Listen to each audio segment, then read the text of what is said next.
ఈ నెల 11న రాజమండ్రి వేమగిరిలో నిర్వహించనున్న దళిత గర్జనను విజయవంతం చేసి దళితుల సత్తా చాటాలని మాజీ ఎంపీ జీవీ హర్ష్ కుమార్ పిలుపునిచ్చారు. శ్రీకాకుళం నగరంలోని స్థానిక ఎలిసిపురం అంబేద్కర్ విజ్ఞాన కేంద్రంలో మంగళవారం ఏర్పాటు చేసిన విలేకరుల సమావేశంలో హర్ష్ కుమార్ మాట్లాడుతూ దళిత సంక్షేమాన్ని విస్మరించిన ప్రభుత్వాలకు తగిన గుణపాఠం చెప్తామన్నారు. రావాలి జగన్ అన్న చోటే పోవాలి జగన్ అన్న పరిస్థితి తెచ్చుకున్నారని విమర్శించారు. దళితుల నోట్లో మట్టి కొట్టారని మండిపడ్డారు. దళిత సంక్షేమానికి ప్రవేశపెట్టిన 25 స్కీములను ఏకపక్షంగా రద్దు చేసి నియంత అనిపించుకున్నారని జగన్ ధ్వజమెత్తారు. రానున్న ఎన్నికల్లో వైకాపాకు బుద్ధి చెప్పాలన్నారు. దళితుల ఐక్య పోరాటంతోనే ప్రభుత్వం దిగివస్తుందని, చలో వేమగిరి సభను జయప్రదం చేసి సత్తా సాటాలన్నారు. సమావేశంలో డాక్టర్ గంజి ఎజ్రా, భరత్ భూషణ్, పోతల దుర్గారావు, మురళీకృష్ణ, బోనెల అప్పారావు, బోసు మన్మథ, బింకం బాసు, కోటి తదితరులు పాల్గొన్నారు.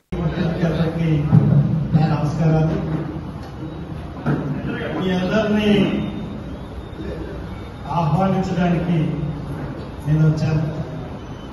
రేపు మనందరం కలిసి తలపెట్టబోయే సింహగర్జన, దళిత సింహగర్జన రాజమండ్రి బెంగళూరులో రేపు 11వ తారీఖు ఆదివారం మధ్యాహ్నం 2 గంటల సమయాన ప్రారంభం అవుతుంది. ఆ మహాసభకి శ్రీకాకుళం నుంచి వేలాదిగా తరలిందని చెప్పడానికి నేను ఇక్కడికి వచ్చాను. ఇది పూర్తిగా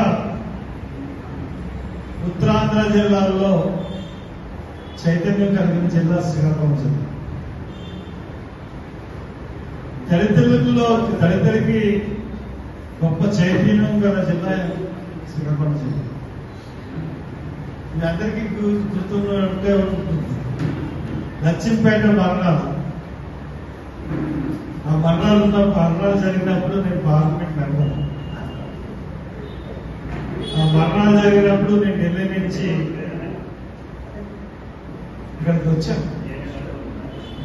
వచ్చి ఆ సమాధులు చేసినప్పుడు నేను అక్కడే ఉన్నాను. ఆ దారుణ మార్గంగా ఇన్ని చలించిపోయి నేను అక్కడికి రావడం జరిగింది. అనేక సార్లు నేను ఇక్కడికి రావడం జరిగింది. ఇది కూడా ఈ సమావేశ మందిరంలో చాలాసార్లు నేను మీతో మాట్లాడడం జరిగింది. ఈ 12వ తారీఖున 11వ తారీఖున ఈ సింహగర్జన ఎందుకు పెట్టామంటే, ఈ ప్రభుత్వం మమ్మల్ని 2వ పౌరులకి చూస్తామండి. మాకు దక్కవలసిన పథకాలు మాకు ఇంతకుముందు ప్రభుత్వాల్లో ఉండే పథకాలు చూసాము ఏర్పాటు చేయడం జరిగింది. ఈ రోజున మా పరిస్థితి ఏ రకంగా ఉందంటే, జగన్మోహన్ రెడ్డి వస్తే మాకు ఇంకా మంచి జరుగుతుంది అని చెప్పి దళితులందరూ 100%కి 95% పైగానే జగన్మోహన్ రెడ్డికి ఓట్లు వేసి గెలిపించారు.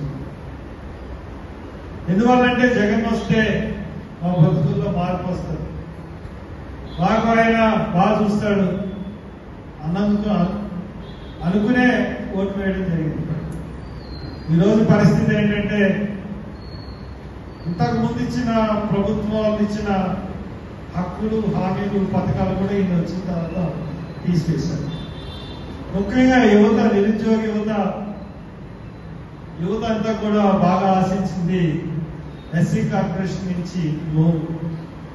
అంతకుముందు కిరణ్ కుమార్ రెడ్డి హయాంలో కానీ, చంద్రబాబు నాయుడు హయాంలో కానీ, అంతకుముందున్న కాంగ్రెస్ హయాంలో కానీ ₹1,00,000 సబ్సిడీతో లోన్లు ఇచ్చి ఈ 5 సంవత్సరాల కాలంలో జగన్మోహన్ రెడ్డి ఒక్క లోన్ కూడా ఇవ్వలేదు. ఒక్క లోన్ కూడా ఇవ్వలేదు. ఎస్సీ కార్పొరేషన్ చెందిన ఏ లోన్లు ఇవ్వలేదు. ఎస్సీ కార్పొరేషన్ ఏంటి, బీసీ కార్పొరేషన్ ఇవ్వలేదు, కాపు కార్పొరేషన్, ఏ కార్పొరేషన్కి ఇవ్వలేదు. అంతేకాకుండా ఎన్ఎస్ఎఫ్డిసిలో తెలుగుదేశంలో కార్లు ఇచ్చారు. కానీ ఇది వచ్చిన తర్వాత ఒక్క కారు కాదు కదా, ఒక వెహికల్ కూడా ఎవరికి ఇవ్వడం జరగలేదు. అలాగే భూమి కొనుగోలు పథకం. ఇంతకుముందు ప్రభుత్వాల్లో ఏదో గుడ్డిలో మెల్లగా కొంతమందికి భూమి కొనుగోలు చేసి 3 ఎకరాలు భూమి ప్రభుత్వమే కొనుగోలు చేసి పేద రైతులకు ఇచ్చి పథకం ఉండేది. దాన్ని కూడా తీసేశారు. కుల నిర్మూలకే కులాంతర వ్యవహారాల ప్రోత్సాహకానికి 2,50,000 ఇచ్చారు. కులాంతర వివాహాలు చేసుకుంటే ప్రోత్సాహకం 2,50,000 ఇచ్చారు. ఎందుకంటే అంబేద్కర్ ఈ కులాంతర వివాహాలు చేసుకోవడం వల్లే కుల నిర్మూలన జరుగుతుందని చెప్పి ఆయన చెప్పారు. కాబట్టి అది ఆ పథకం ఇంతకుముందు గవర్నమెంట్ పెడితే అది తీసుకోవాలి. విదేశీ విద్య, అంబేద్కర్ విదేశీ విద్య పథకం తీసేసి జగన్ విదేశీ విద్యా పథకం పెట్టుకున్నాడు. కానీ ఒక్కళ్ళంటే ఒక్కళ్ళు కూడా ఈ రోజుకి తన అడ్మిషన్ ఉన్నాయి. ఈ రోజున పీజీ విద్యార్థులు, నేను కూడా స్కాలర్షిప్ తోనే చదువుకున్నాను యూనివర్సిటీలో. ఈ రోజున డిగ్రీ వరకే ఫీజు రియంబర్స్మెంట్, అంటే వసతి జగనన్న వసతి ఏమో జగనన్న విద్యార్థి డిగ్రీ వరకు ఇచ్చి పీజీ విద్యార్థులకి, ఎస్సీ విద్యార్థులు అందరికీ తీసి యూనివర్సిటీలో పిహెచ్డి స్కాలర్స్ అందరికీ కూడా స్టైపెండ్ మెసేజ్ ఉంది, దాన్ని కూడా తీసి. అన్నిటికన్నా దారుణం ఏంటంటే 5 మెడికల్ కాలేజీలు వచ్చినాయి. ఈ 5 మెడికల్ కాలేజీలో ఒక్కొక్క కాలేజీలో 150 సీట్లు చెప్పిన ఉంటే సగం సీట్లు ఆయన అమ్ముకునే పరిస్థితి, అమ్ముకుంటున్నారు. 75 సీట్లు అమ్ముకుని 75 సీట్లోనే రిజర్వేషన్ ఇస్తాం. ఎంత అన్యాయం చూడండి. గవర్నమెంట్ కాలేజీల్లో రిజర్వేషన్ లేదంటే అందరూ ఆశ్చర్యపోతున్నారు ఢిల్లీలో. How it is